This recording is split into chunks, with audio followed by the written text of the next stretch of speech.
Bismillahirrahmanirrahim. Kaum muslimin, sahabat pendengar radio Syiar Tauhid Aceh 96,1 FM di mana saja berada, serta pemirsa STA TV yang bisa memantau siaran kami di sore yang berbahagia ini, edisi hari Senin tanggal 15 Rabiul Akhir 1442 Hijriah, bertepatan dengan tanggal 30 November 2020 Masehi. Kaum muslimin, sahabat pendengar radio Syiar Tauhid Aceh serta pendengar radio Al-Kans Kota Langsa dan pendengar radio As-Sunnah Kota Takengon. Seperti yang sudah kita agendakan dan sudah kita umumkan di media sosial kita dan di grup WhatsApp juga, bahwa insya Allah di hari ini akan kita bahas di acara kita ini, yaitu akhlak dalam hutang piutang. Hal ini kami angkat karena merupakan hal yang sangat penting dan hampir semua kita pernah mengalami hal tersebut. Namun di sini akan kita kupas sedikit permasalahan akhlak dalam hutang piutang ini sehingga bisa menjadi wawasan ilmu keislaman di dalam diri kita dan juga mungkin bisa kita terapkan sehingga tidak terjadi hal-hal yang diinginkan, walaupun secara garis besar hutang piutang itu diperbolehkan dalam Islam. Baiklah, narasumber kita di sore hari ini adalah Ustadz Haris Abu Naufal hafizahullah ta'ala. InsyaAllah beliau sudah bergabung nih bersama kami di studio. Mungkin sebelumnya kita kasih beliau dulu untuk memberikan pengantar Ustadz di pertemuan kita ini. Jazakallah khairan. Bismillahirrahmanirrahim. Alhamdulillah hamdan katsira tayyiban mubarakan fih mubarakan alaih kama yuhibbu rabbuna wa yarda. Wa usalli wa usallim ala nabiyina al-karim Muhammadin wa ala alihi wa ashabihi wa man tabi'ahum bi ihsanin ila yaumiddin. Saudara-saudaraku kaum muslimin dan kaum muslimat rahimani wa rahimakumullah, di antara 5 perkara yang darurah di dalam agama, itu perkara yang sangat penting dalam agama, disebutkan di antaranya adalah harta. Harta merupakan sesuatu perkara yang sangat besar, hak dan kewajiban. Saking besarnya permasalahan harta ini, Rasulullah SAW pada Hajatul Wada, beliau menyampaikan dalam khutbahnya, inna dima'akum wa amwalakum wa a'radakum haramun alaikum kahurmati yaumikum hadha wa fi syahrikum hadha wa fi biladikum hadha. Sesungguhnya harta-harta kalian, darah-darah kalian dan kehormatan kalian terjaga sebagaimana terjaganya hari ini, sebagaimana terjaga bulan ini, dan sebagaimana terjaganya negeri ini, yaitu kota Mekah. Ya, Rasulullah SAW menggandengkan 3 perkara yang harus kita jaga: harta seseorang, nyawa seseorang, dan darah seseorang. Dan kemudian seseorang tidak hanya dia memperhatikan dari sisi akidah, misalkan ya antara hubungan dia dengan Allah, dia mengenal Allah, dia salat malam, dia menutup aurat, ya, atau dia mengerti akidah, dia menjauhi kebid'ahan, dia menjauhi kesyirikan. Ini merupakan hal-hal yang sangat baik, ya, bahkan ini merupakan kewajiban seorang muslim. Tetapi dari sisi lain, Allah Subhanahu wa taala memerintahkan kita dalam Al-Qur'an, ya ayyuhalladzina amanu dukhulu fi silmi kafah. Hai orang beriman, masuklah kalian ke dalam Islam secara totalitas. Ya, jadi tidak hanya kita menjaga hubungan baik kita dengan Allah, tetapi kita juga menjaga hubungan baik kita dengan manusia. Oleh karena itu, Rasulullah SAW menyebutkan dalam hadisnya, wa khaliqun nas bi khuliqun hasan.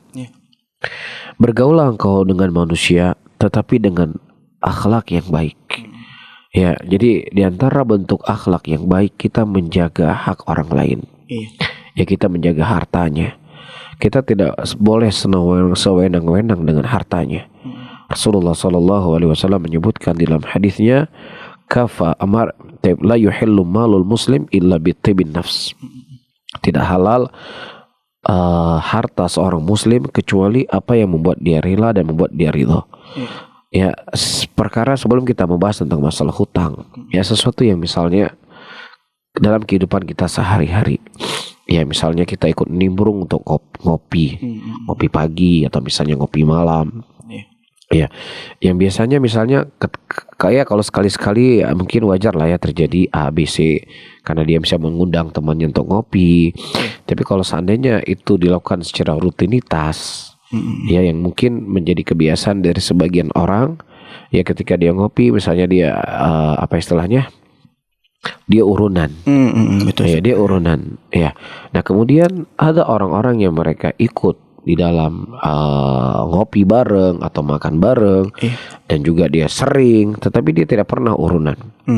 Apakah kita bisa meyakini bahwasannya orang yang membayar makanan yang kita makan itu dia rela atau ridho ataukah tidak? Ya sehingga hal yang seperti ini perlu dijaga. Ya bisa saja dia tidak rela, dia tidak ridho, tetapi dia tidak enak, tidak enak untuk mengungkapkannya. Jadi hal yang seperti ini adalah salah satu bentuk pergaulan yang harus dijaga. Karena ini akan menyangkut dengan harta seseorang. Ini akan menyangkut dengan sesuatu yang dijaga dalam agama ini.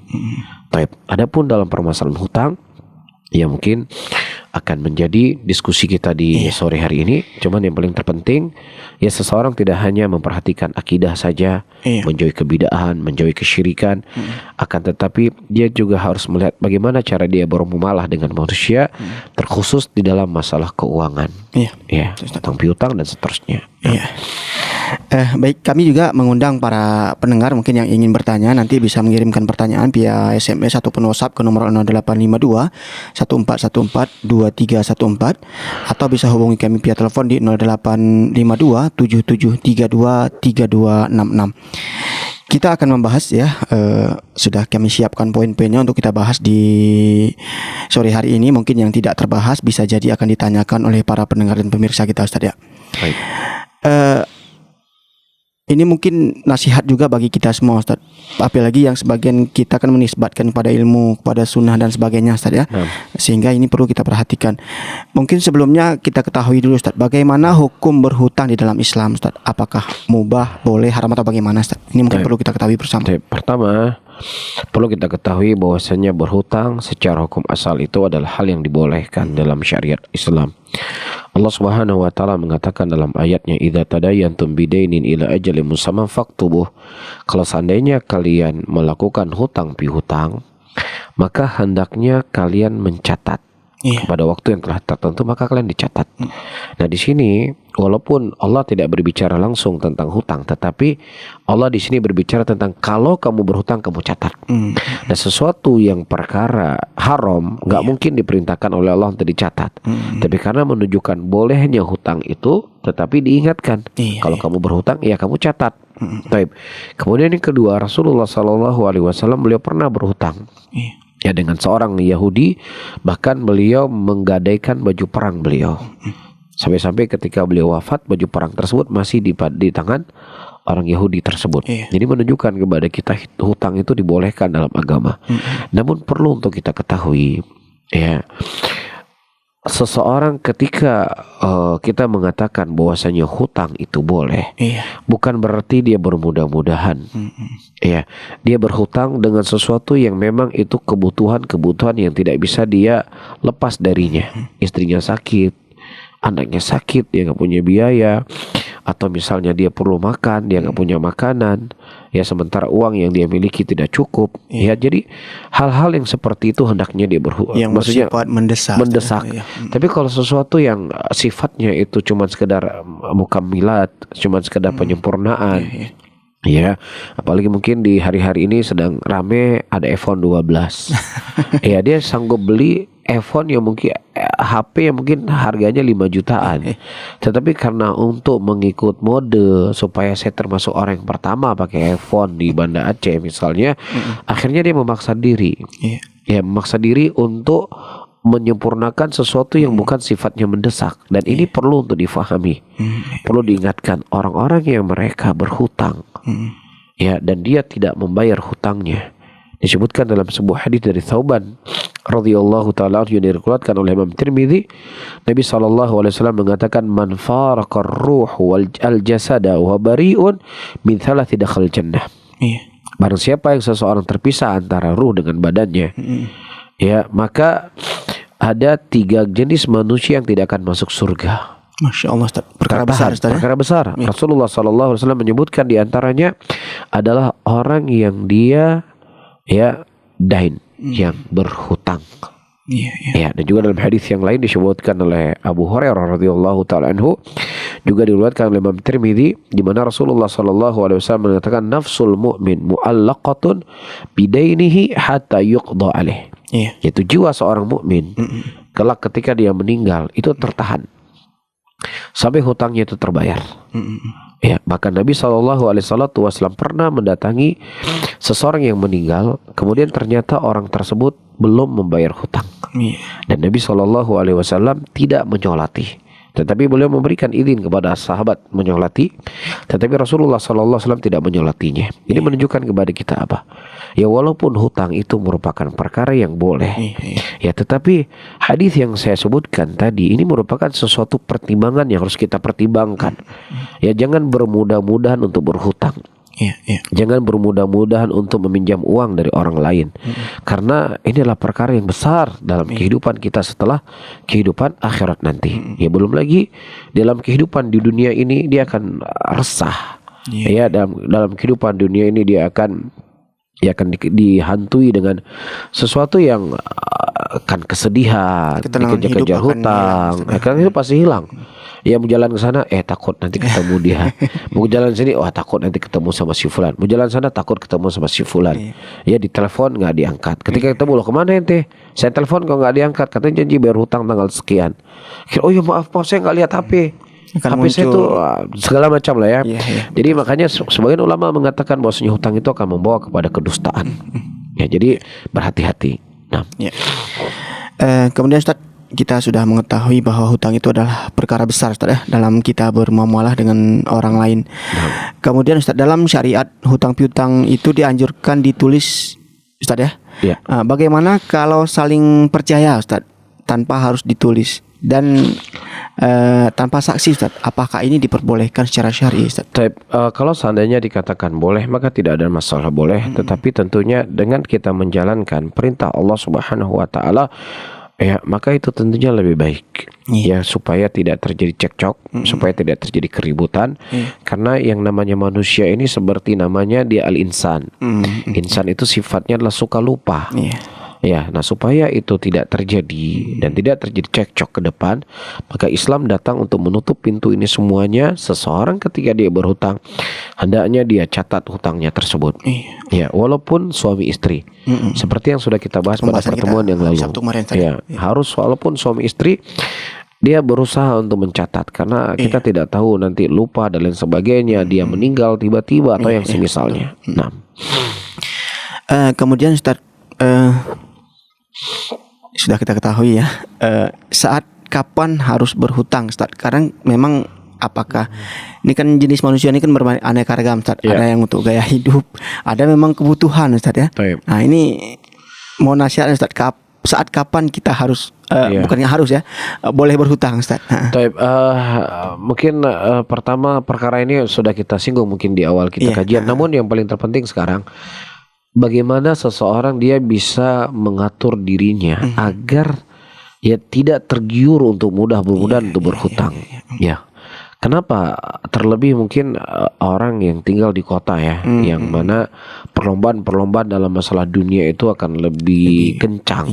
Ya, sisi pakaian, sisi ya perhiasan, HP, sepatu, sendal, dan juga sampai rumah, pernak-pernik rumah tangga dan yang semisalnya. Ini pasti kan akan memicu, memotivasi seseorang untuk bermudah-mudahan dalam berhutang. Oleh karena itu, Rasulullah SAW beliau memberikan satu konsep hidup yang sangat penting dalam kehidupan kita. Ya, dan konsep ini sudah sering kita ingatkan. Rasulullah SAW menasihati kita semuanya dalam urusan akhirat, fanduru man fawqakum. Dalam urusan akhirat kita lihat orang yang di atas kita. Adapun dalam urusan dunia, fanduru man asfala minkum. Lihatlah kepada orang yang ada di bawah kalian. Ini adalah kalimat yang sangat singkat diucapkan oleh Rasulullah SAW. Namun di dalamnya ada pelajaran dan yang sangat berharga. Dan di dalamnya akan memberikan ketenangan dalam kehidupan seseorang ketika dia berusaha mengamalkannya. Iya. Dan sebaliknya ketika dia membalik dari apa yang diingatkan oleh Rasulullah, dalam masalah dunia dia melihat ke atas, dalam masalah akhirat dia melihat ke bawah, ini akan memberikan dia salah satu memberikan dia konsep hidup yang sangat jelek. Sehingga dia akan beralasan, saya walaupun nggak sholat setiap hari, tapi setiap Jumat saya pergilah ke masjid. Tetangga saya cuma setahun sekali dia ke masjid, sehingga kan membuat dia bermalas-malasan. Dan sebaliknya dalam urusan akhirat dia lihat, dalam urusan dunia dia selalu lihat ke atas. Wah, tetangganya sudah begini, ya sudah. Ini gimana caranya saya harus bisa seperti dia. Akhirnya punya suratnya bisa bekerja di sebuah instansi, dipinjamkan ke bank atau digadaikan ke bank supaya mengambil hutang. Akhirnya ini kan menghancurkan dirinya.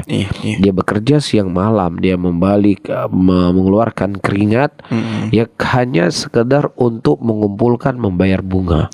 Karena ketika dia meminjam uang dengan cara riba di tempat-tempat riba, yang pertama yang harus dilunaskan itu adalah bunganya dulu. Jadi kalau dia hutangnya 3 tahun dengan sekian, bunganya misal 100 juta. Ya udah 100 jutanya lu harus dibuang, harus dihilangkan, harus dilunasin.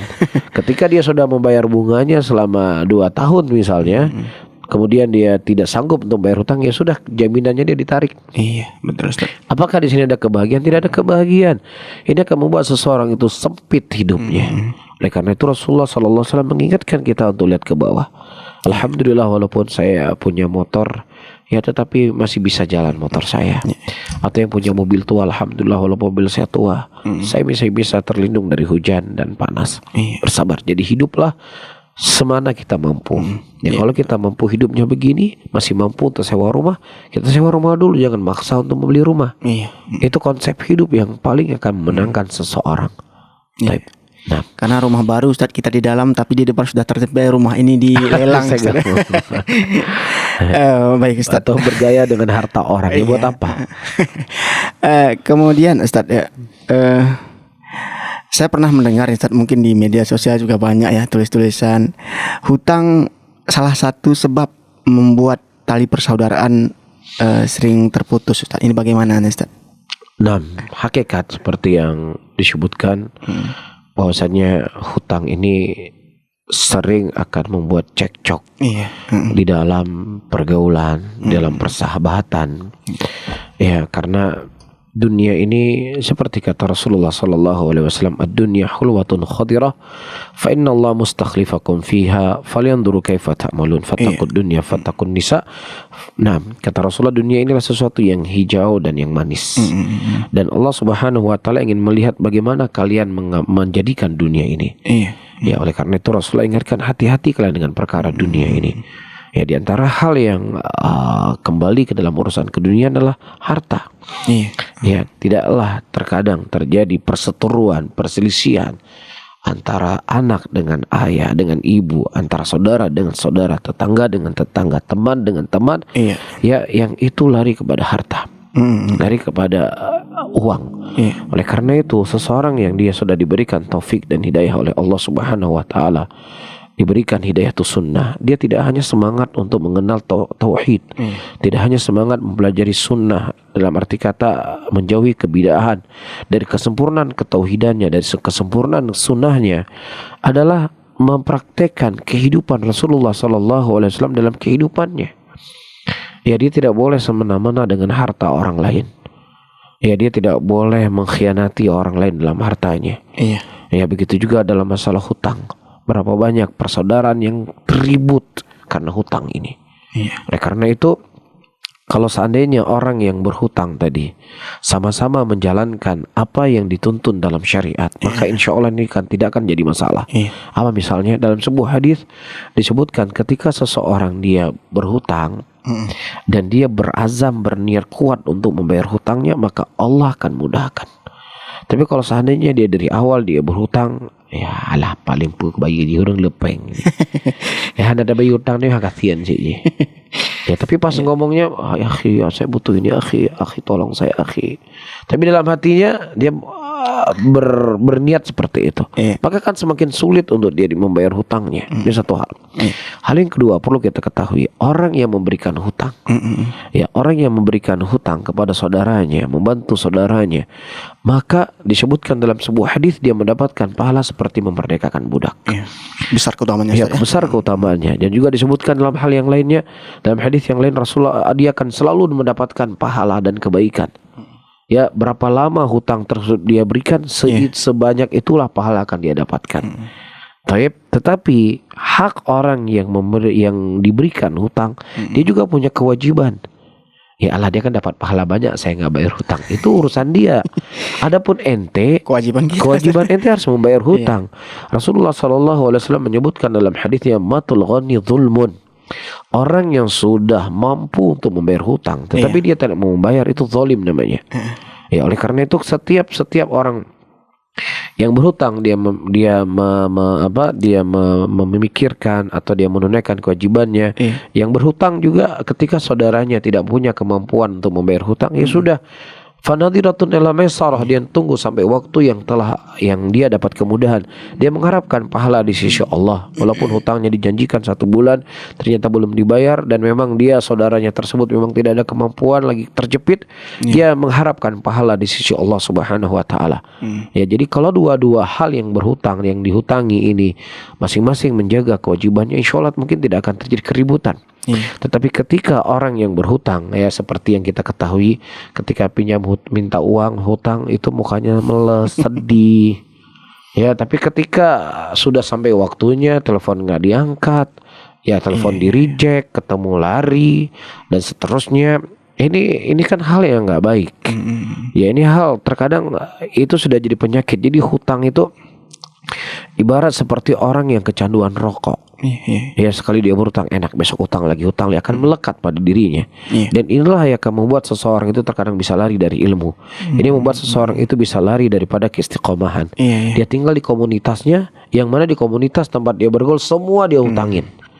Akhirnya dia tidak punya kemampuan membeli sesuatu yang nggak penting, atau bahkan membeli sesuatu yang tidak bermanfaat sama sekali.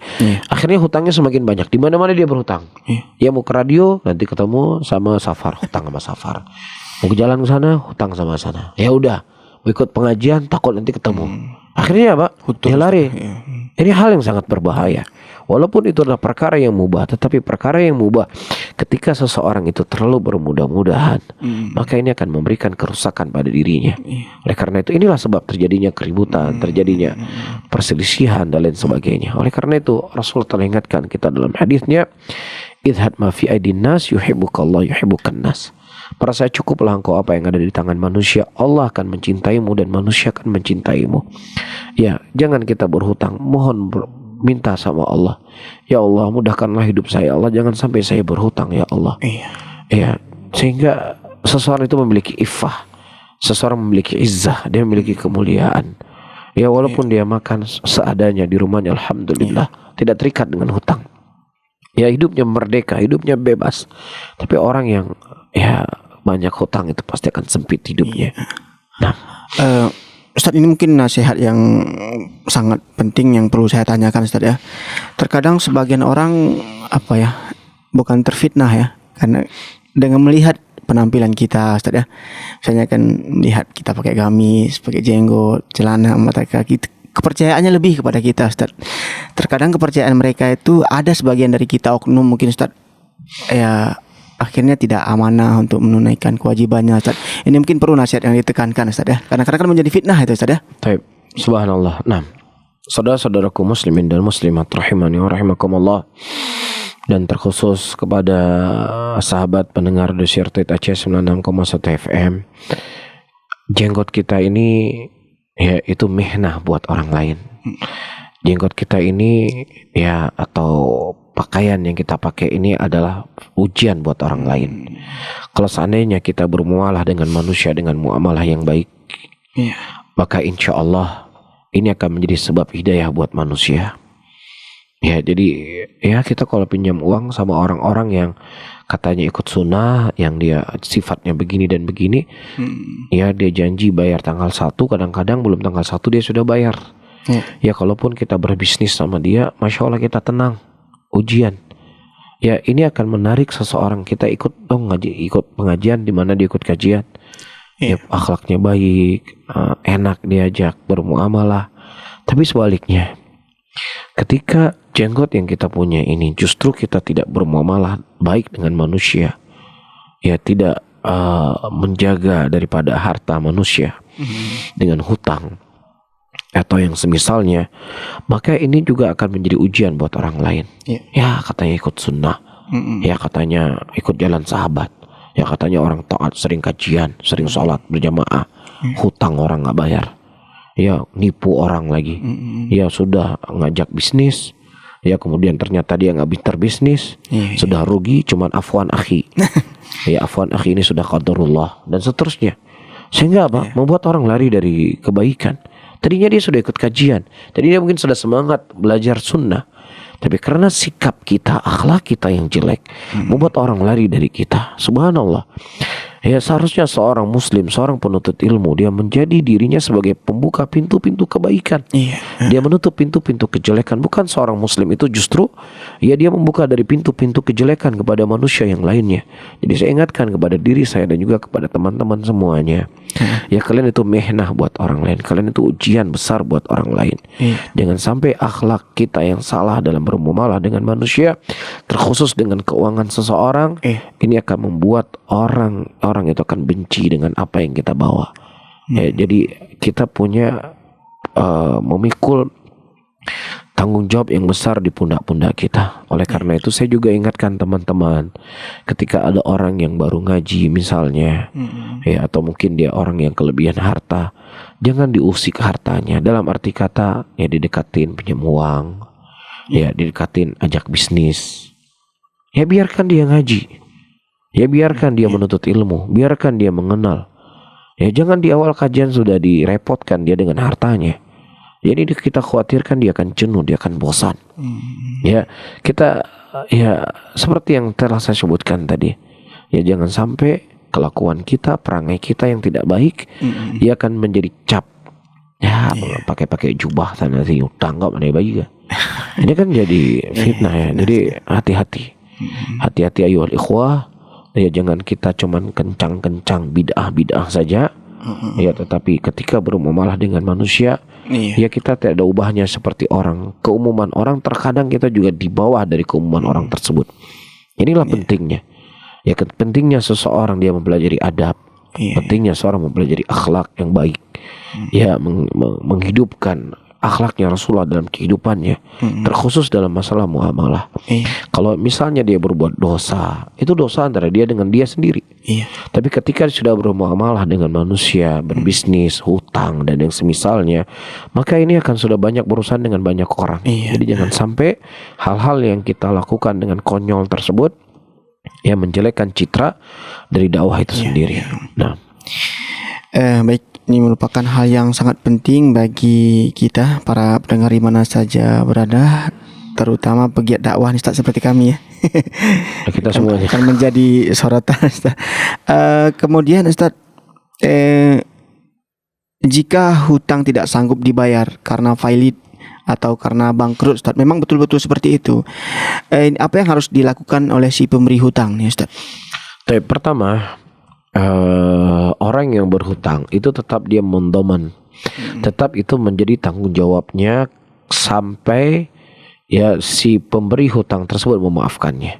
Nah kalau seandainya si pemberi hutang tidak memaafkannya, maka itu tetap menjadi hutang baginya. Ya sampai dia mampu untuk membayar. Mampu untuk dia membayar. Nah kalau seandainya memang dia tidak punya kemampuan untuk membayar, ahli warisnya juga tidak punya kemampuan untuk membayar hutangnya, dan bersamaan dengan itu dia menyesal, dia telah bertobat kepada Allah Subhanahu wa taala, maka mudah-mudahan kelak di yaumul qiyamah Allah akan memudahkan urusannya. Tapi sebaliknya, kalau seandainya dia memang tidak ada niat sekali untuk membayar hutang, ya kemudian dia mati, ya kelak di yaumul qiyamah tidak ada rupiah, tidak ada uang, tidak ada harta, maka yang ada adalah amalan kebaikan dan amalan kejelekan orang yang kita pinjam uang tersebut.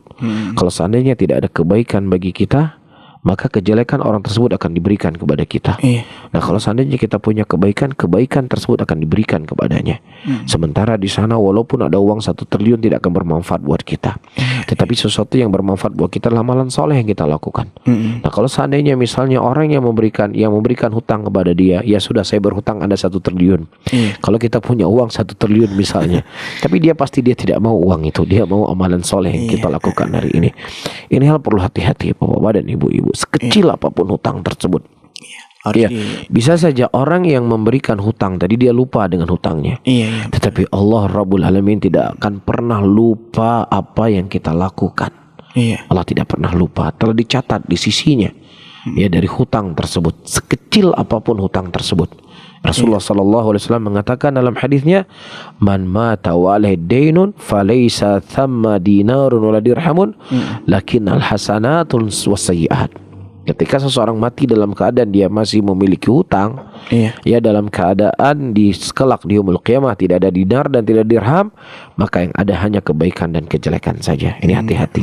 Nah, adapun bagi si pemberi hutang, kalau seandainya misalkan dia memberikan tangguhan sampai orang tersebut mampu untuk membayarnya, maka insya Allah dia akan mendapatkan pahala yang sangat besar. Tapi kalau seandainya dia memaafkan, ya orang ini misalnya memang orang yang jujur, orang yang baik, tapi memang dia kondisinya terjepit, kondisinya memang dia tidak mampu membayar hutang, kemudian dia sudah fisabilillah, dia niatkan itu untuk jalan Allah, maka tentunya itulah tabungan yang paling baik yang telah dia bertabung di sisi Allah Subhanahu wa taala, dan dia telah memudahkan urusan saudaranya. Dan Rasulullah sallallahu alaihi wasallam menyebutkan di dalam hadisnya, barang siapa yang seseorang memudahkan urusan saudaranya di dunia, maka Allah Subhanahu wa taala akan memudahkan urusannya di dunia dan di akhirat. Allah fi aunil abdi makanal abdu fi auni akhi. Sesungguhnya Allah menolong seorang hamba selama seorang hamba itu menolong saudaranya. Mungkin disitulah Allah akan berikan keberkahan dalam kehidupan seseorang ketika dia mudahkan urusan saudaranya. Nah, pertanyaan masuk dari para pendengar juga lumayan ya Ustaz. Sepertinya harus kita baca Ustaz ya. Untuk menghemat waktu. Baiklah para pendengar di mana saja berada, mungkin untuk materi kita cukupkan Ustaz untuk biar bisa kita handle ya pertanyaan yang sudah masuk. Sebatas kemampuan saya insyaallah. Kepada kaum muslimin para pendengar di mana saja berada, bagi Anda yang ingin bertanya silakan kirimkan via WhatsApp atau SMS ke 0852 1414 2314 atau bisa hubungi kami via telepon di 0852 7732 3266. Ustaz, kita baca pertanyaan yang sudah masuk melalui WhatsApp Ustaz. Pertanyaan pertama, Assalamualaikum. Waalaikumsalam warahmatullahi wabarakatuh. Saya Upri dari Takengon mau bertanya Ustaz, bagaimana cara atau kiat agar bisa lunas hutang bagi yang sudah terlanjur terlilit hutang? Apakah kalau kita minta atau berdoa merengek terus menerus dan menangis kepada Allah, Allah akan melunaskan hutang kita Ustaz? Baik. Masya Allah, saudara-saudaraku muslimin dan muslimat rahimani wa rahimakumullah, dan kepada saudara saya yang bertanya, semoga Allah Subhanahu wa taala memudahkan ya saudara yang bertanya untuk bisa melunaskan hutangnya. Ya, Ustaz, apa kita angkat telepon dulu Ustaz ya? Oh, boleh. Coba di ini kan. Halo, Assalamualaikum Ibu. Waalaikumsalam Ustaz. Ya, dengan siapa di mana Ibu? Saya Bunda Nurul di Peniti nih. Iya, silakan Ibu. Mau nanya Ustaz, sebelumnya saya minta maaf. Mudah-mudahan kita dijaga Allah semua. Amin. Dari penyakit. Amin ya rabbal alamin. Saya mau nanya. Ya, silakan. Saudara saya punya utang udah lama kali, tapi dia nggak ada niat mau bayar Ustaz. Nominalnya dulu masih 750 harga emas. Si mamanya sekarang kok dinilainya kan sekitar 10 juta lebih. Iya. Tapi beliau nggak mau niat bayar Ustaz. Saya nggak berani minta, takut ribut masalah keluarga Ustaz. Iya. Baik Ibu. Pertanyaannya Ibu? Gimana hukumnya? Sementara saya butuh uang itu Ustaz. Membiayai anak saya, masih ada anak yatim satu lagi. Iya, baik Ibu. Pertanyaannya sudah kami tangkap Ibu. Ya. Terima kasih Ustaz. Iya, sama-sama. Assalamualaikum. Waalaikumsalam warahmatullahi wabarakatuh. Fadhil Ustaz. Taib, saudara-saudaraku muslimin dan muslimat rahimani wa rahimakumullah. Ya, Rasulullah sallallahu alaihi wasallam menyebutkan dalam hadisnya, "Inna khiyarakum ahsanukum qada'an." Sebaik-baik kalian adalah orang yang paling baik di dalam menunaikan kewajibannya membayar hutang dan yang semisalnya. Dan kepada ibu yang bertanya, ya, segala sesuatu yang terjadi di muka bumi ini semua adalah sesuatu yang telah ditakdirkan oleh Allah. Ya, ibu telah meminjamkan uang kepadanya dan kemudian dia misalnya belum niat untuk membayar hutang. Ini merupakan takdir yang telah Allah takdirkan kepadanya. Disinilah kita ingin menjadi seorang muslim, beriman dengan takdir apa yang telah Allah Subhanahu wa taala takdirkan kepada kita. Ini satu hal. Hal yang kedua, ibu yang bertanya tidak perlu bersedih. Ya, karena apa yang telah ibu lakukan, memberikan hutang kepada saudara, ini insya Allah akan mengalir pahalanya kepada ibu semua, kepada ibu. Sebagaimana hadis yang telah kita sebutkan tadi, ya, orang yang memberikan hutang itu sama seperti dia memerdekakan budak.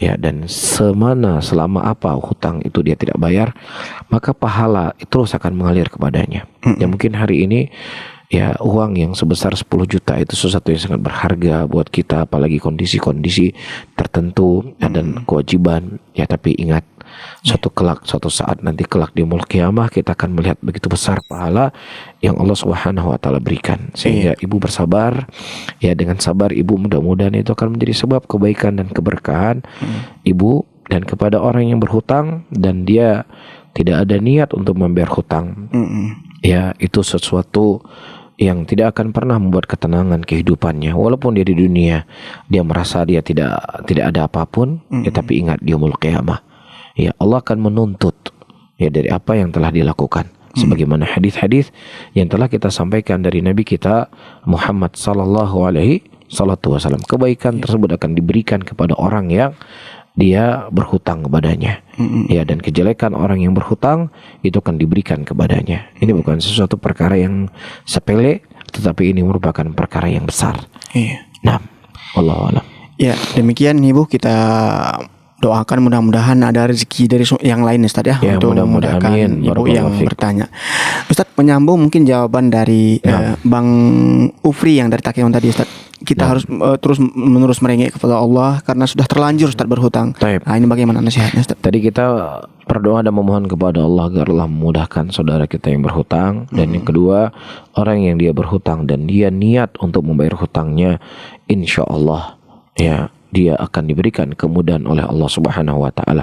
Dan tidak ada masalah, bahkan disunahkan untuk dia membaca doa yang diajarkan oleh Nabi sallallahu alaihi wasallam. Allahumma inni a'udzubika minal ham wal hazan wal ajaz wal kasal wa kasli.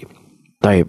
Wal jaban wal bukhl wa dhala'id dain wa ghalabatir rijal. Ya Allah, aku berlindung kepadamu, ya, dari kebingungan, dari kesedihan, dari kelemahan, dari kemalasan, dari ketakutan, dan juga dari kekikiran.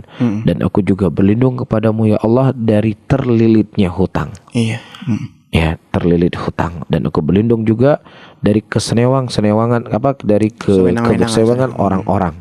Ya, dan ini adalah hal yang kita minta terus kepada Allah.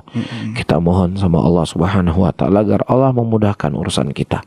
Ya, dan mungkin kita juga memperbanyak beristighfar karena mungkin banyaknya dosa yang kita lakukan sehingga terkadang membuat hidup kita semakin sempit, membuat hidup kita susah. Ya, susah untuk mencari rezeki, susah untuk mencari nafkah, susah untuk membayar hutang. Perbanyaklah beristighfar dari dosa-dosa kita. Allah mengatakan dalam ayatnya, faqultu astaghfiru rabbakum innahu kana ghafara yursilus sama alaikum midrara wa yumdidkum bi amwali wa banina ila akhiril ayat. Aku katakan, beristighfarlah kamu kepada Rabbmu, ya, sesungguhnya dialah Maha Pengampun. Kemudian kata Allah, dengan istighfar yang kau lakukan, Allah akan berikan kepada engkau keturunan, Allah akan memudahkan harta untukmu, Allah akan berikan kepada kamu kebun-kebun dan sungai-sungai. Jadi ini hal yang perlu untuk kita lakukan. Perbanyak beristighfar, perbanyak doa kepada Allah, dan mungkin lebih semangat untuk mencari nafkah. Walaupun terkadang, ya, sesuatu itu memalukan, misalnya malu dari sisi pandangan manusia, tapi selama itu merupakan perkara yang halal, untuk apa kita malu? Ya, yang malu adalah ketika seseorang memakai dasi, yang memakai baju yang rapi, tinggal di sebuah ruangan yang ber-AC, misalkan ruangan yang bagus, tetapi dia bekerja di tempat yang diharamkan oleh Allah. Itu yang justru harus dimalui, karena dia telah melanggar sesuatu apa yang diharamkan oleh Allah Subhanahu wa taala. Nah, kita jawab Ustaz pertanyaan selanjutnya. Assalamualaikum. Waalaikumsalam warahmatullahi wabarakatuh. Saya hamba Allah di Bandaraya. Bagaimana hukumnya berhutang kepada orang tua? Apa sama hukumnya ketika berhutang kepada orang lain? Karena sebagian orang bermudah-mudahan dalam berhutang kepada orang tua. Jazakallah khair Ustaz. Taib, Masya Allah. Saudara-saudaraku muslimin dan muslimat rahimani wa rahimakumullah. Taib, orang tua itu adalah orang yang wajib nafkah. Kita wajib untuk menafkahi orang tua kita. Taib. Adapun kepada orang lain kita tidak wajib nafkah. Nah, secara logika yang tidak wajib nafkah saja kita harus membayar hutangnya. Apalagi orang yang sebenarnya kita wajib nafkahi dia. Ya, tapi justru kita mengambil hutangnya kemudian kita tidak bayar. Ya, itu tidak boleh. Itu hukumnya berlaku. Ya, kezalimannya melipat. Sebagaimana Rasulullah mengatakan dinarun anfaqta li ahlik a'dhamu ajran indallah. Ada harta yang kau infakkan kepada keluargamu, kepada kerabat dekatmu, itu lebih besar pahalanya di sisi Allah. Nah, sebaliknya ketika seseorang berbuat kezaliman kepada orang yang itu dia harus berbuat baik, dia berbuat zalim, maka dosanya dikhawatirkan akan semakin lebih besar. Nah, kecuali kalau seandainya orang tua kita ya memaafkan, ya sudah, karena memang saya maafkan kamu bayar hutang juga udah nggak usah bayar, ya sudah, alhamdulillah. Tapi kalau orang tua kita minta tetap hutangnya harus dibayar, ya kita harus membayarnya. Kewajibannya itu tidak berkurang, Ustaz, ya? Hukumnya itu ya? tidak berkurang, kecuali kalau seandainya orang tua kan wajib juga menafkahi anak. Tetapi misalnya dia hutang dari orang tuanya di luar daripada batas-batas kewajiban. Faham di sini maksud saya? Tapi kalau orang tuanya nggak kasih makan untuk dia, yang udah dia minta uang dari orang tuanya untuk biaya dia makan, itu lain masalah. Ini misalnya sesuatu yang orang tuanya sudah menafkahi dia dari batas maksimal untuk menafkahinya, dia hutang di luar itu. Nah, para pendengar, kami juga masih mengundang para pendengar untuk mengirimkan pertanyaan atau bertanya via telepon di 085277323266. Ustaz, kita jawab yang via WA, Ustaz, ya.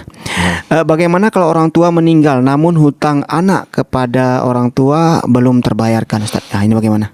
Baik, saudara-saudaraku muslimin dan muslimat rahimani wa rahimakumullah, ketika misalnya si ayah meninggal, ya berarti kan harta si ayah itu pertama untuk mengurusi jenazahnya, yang kedua untuk membayar hutangnya, yang ketiga untuk memberikan apa kalau dia pernah berwasiat, yang keempat adalah untuk warisan. Baik. Jadi misalnya di masa hidupnya dia berhutang dengan orang tuanya misalnya 100 juta misalkan. Baik. Kemudian si bapaknya, ya harta bapaknya itu sudah ada, misalnya untuk ngurus jenazahnya. Kemudian hutang bapaknya juga sudah terbayar.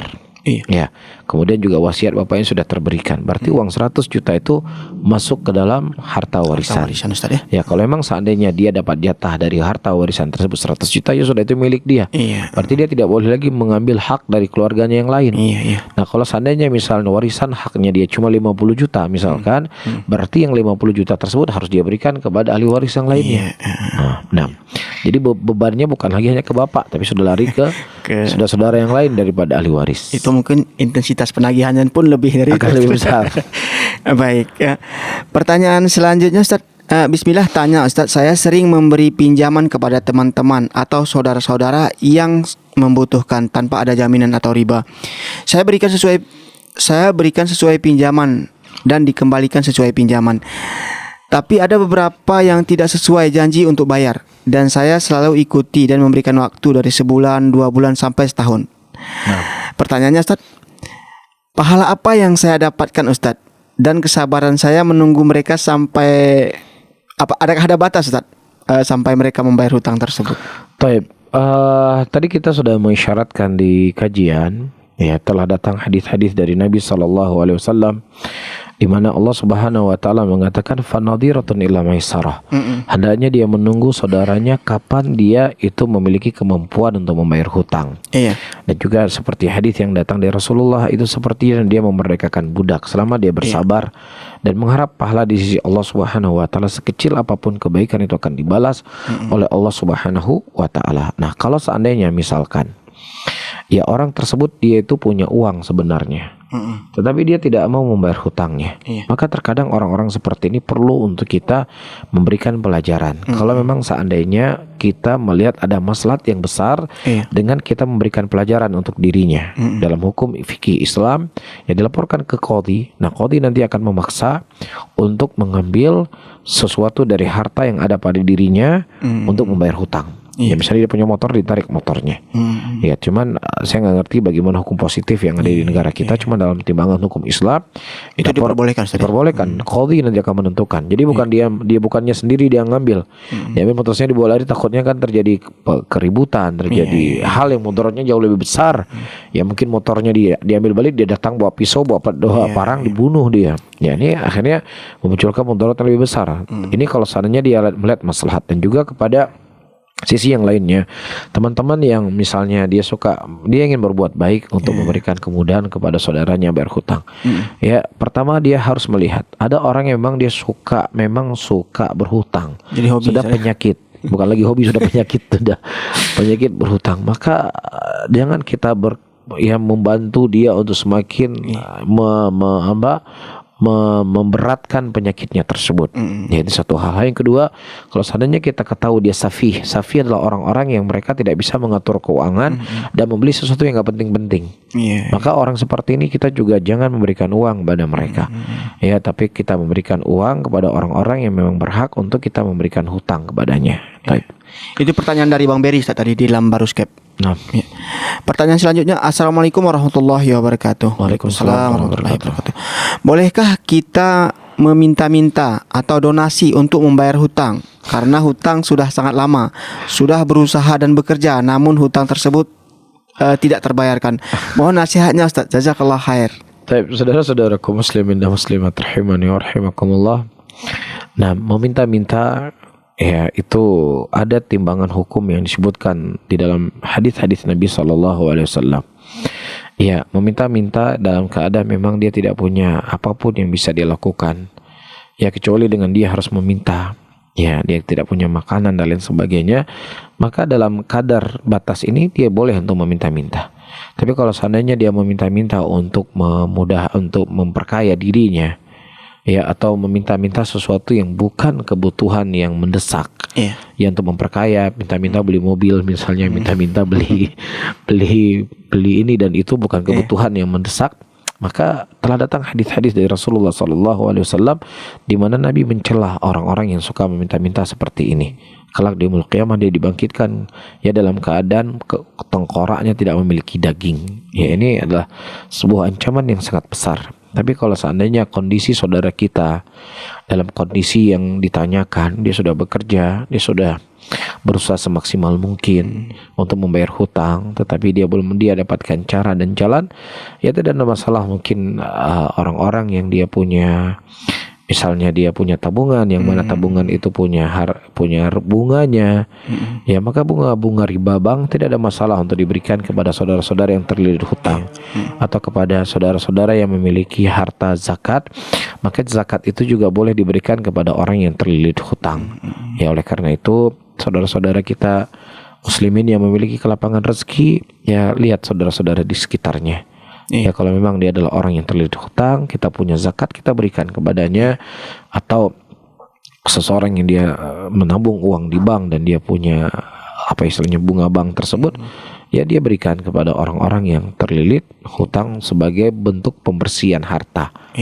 Ya, bukan infak, karena harta dari hasil riba tuh nggak ada di infaknya, tapi untuk pembersihan harta. Ya, mungkin ya kalau memang caranya itu bisa dia dapatkan dari temannya atau sahabatnya, dari kerabatnya, ada nggak uang zakat, saya pingin bayar hutang dan seterusnya, ya namun tidak ada masalah. Wallahu a'lam.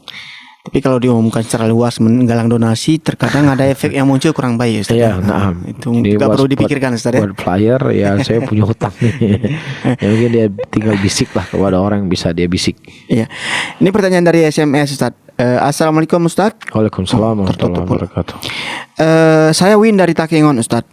Pada waktu saya masih sekolah, dulu saya sering meminjam uang kepada teman saya. Tapi sekarang teman itu sudah tidak tahu lagi kemana harus saya membayarnya, Ustaz. Ini Tapi ini masalah juga.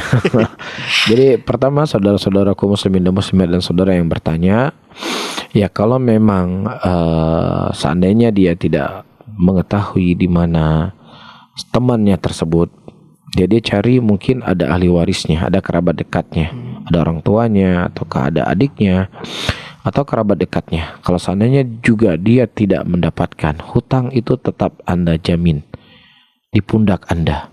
Nah, kalau seandainya dia sudah berusaha untuk tidak mendapatkan orang yang dia hutangi tersebut, maka uang tersebut dia sedekahkan dengan niat kepada orang yang dia hutangi tersebut. Nah, Allahu a'lam. Iya. Pertanyaan selanjutnya, Ustaz, dari SMS juga.